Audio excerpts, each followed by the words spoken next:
So we all know what good service is, and we all also know what bad service is as well. Um, the default thinking sometimes is something that is over systemized bleeds out the human from it. And we see that in McDonald's. A lot of people feel like because it's written down to painstaking detail that a 16-year-old kid can run, and they've got very rigid structures of the way that things are done, people assume that's what a systems driven business is. But that's a systems driven business for a hamburger business that's been doing it for 60 years, taken to the extreme.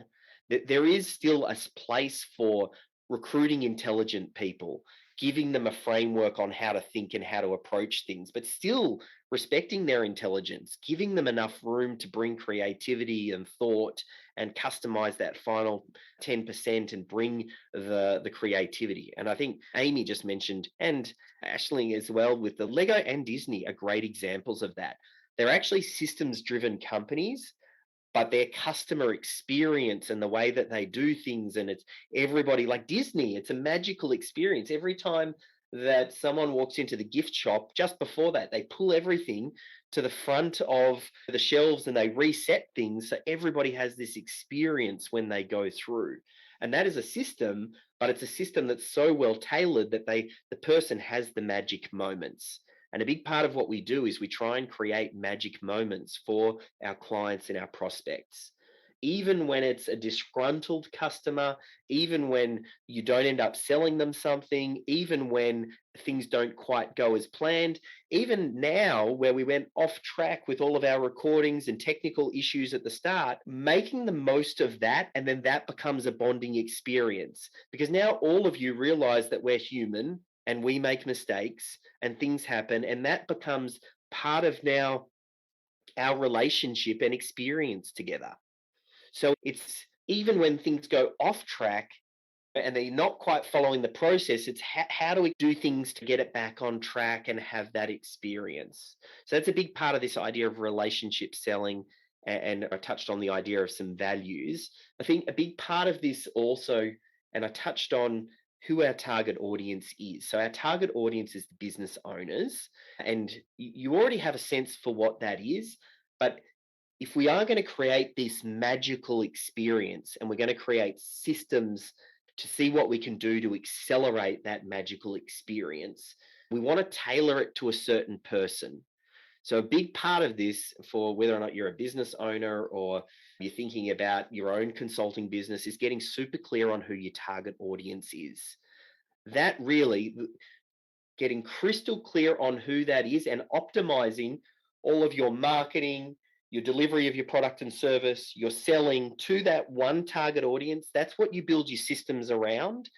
And that means when your target audience goes through that experience, they connect with it the most and they feel like this was built for me.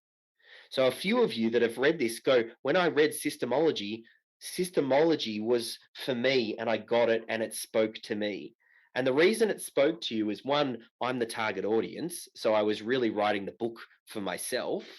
Two, I was very clear on who it is. And it even says it right up front in the book. Like, we're looking for businesses that have between 5 and 30 staff.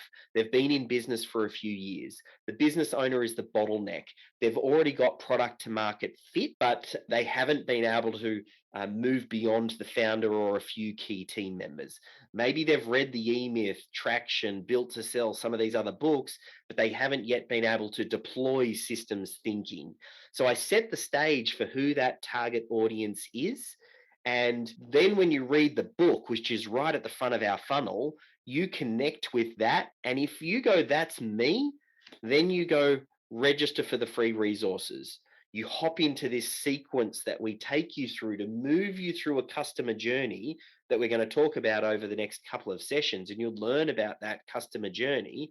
And then we try and get you to identify, like, where in the spectrum of things are you? And then that helps us to then identify, well, what product and service might be the right fit for you? Because we have some different solutions: a do it yourself, do it in a group, a done for you. And you move through this journey. And when you speak with a systemology representative, they can find out a little bit more about you, and then they point you in the right direction to one of these products. Or if you're not the right fit, if you're super micro and you've got one team member or two team members, we might say, look, you're probably still a little bit early for systemology. You won't get, there are some ideas and philosophies in there that'll serve you well, and you can set the foundations for it. But there's no point in doing detailed documentation if you're the only person doing it and you're going to be issuing out the invoice. Maybe you do a high level checklist. So we start to then talk about how do we serve people that are outside of that sweet spot. And we either steer them into, hey, maybe just read the book and get the ideas there, and there's a little bit of customization, or, oh, you're on the smaller side, maybe you need to do the do it yourself group, or, oh, you're a little bit larger, you've got a team of 30, maybe you do the do it for me and you work with a systemologist and they do part of the extraction and they train up your systems champion. Or, oh, you're somewhere in the middle. Okay, maybe you're part of a group.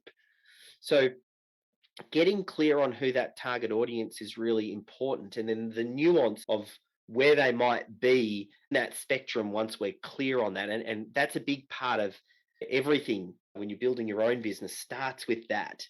Who is your target audience? What is the problem that you're solving for them? Because once you understand the problem that you're solving for them, it makes it much easier to answer just about every other question in business. What are the products and services that you need to create to solve that problem? How should you market to that audience? Where is that audience located? How should you sell to them? What happens after you deliver your core products and services? So again, this whole philosophy of selling the right product to the right customer is central for systemology.